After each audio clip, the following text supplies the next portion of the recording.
এক গভীর সবুজ জঙ্গলে ছিল এক সুন্দর স্কুল। সেই স্কুলের নাম ছিল বানরের স্কুল। স্কুলটা ছিল একটা বড় বটগাছের নিচে। গাছের ডালে ডালে ছিল বেঞ্চ আর পাতার তৈরি ছিল খাতা। এই স্কুলে পড়ত অনেক ছোট ছোট বানর। তাদের মধ্যে সবচেয়ে দুষ্টু কিন্তু বুদ্ধিমান ছিল মিঠু বানর। প্রতিদিন সে লাফাতে লাফাতে স্কুলে আসত। স্কুলের শিক্ষক ছিলেন গুরুজি বানর চাচা। তিনি খুব জ্ঞানী আর দয়ালু ছিলেন।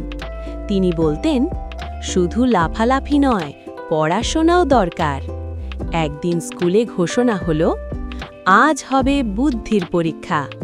গুরুজি বললেন, যে বানর সবচেয়ে বুদ্ধি খাটিয়ে সমস্যা সমাধান করতে পারবে সে পাবে কলার মুকুট।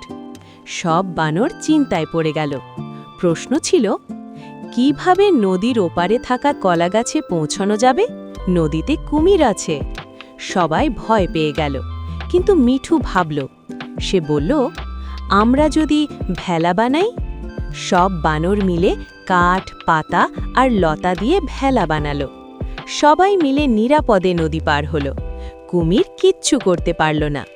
গুরুজি খুশি হয়ে বললেন, দেখলে, একসাথে কাজ করলে সব সম্ভব। মিঠু পেল কলার মুকুট। আর সেই দিন থেকে বানরের স্কুলের সবাই শিখল, বন্ধুত্ব, বুদ্ধি আর একতা সবচেয়ে বড় শক্তি। গল্পের শিক্ষা, একসাথে কাজ করলে আর বুদ্ধি খাটালে যে কোনো সমস্যার সমাধান করা যায়।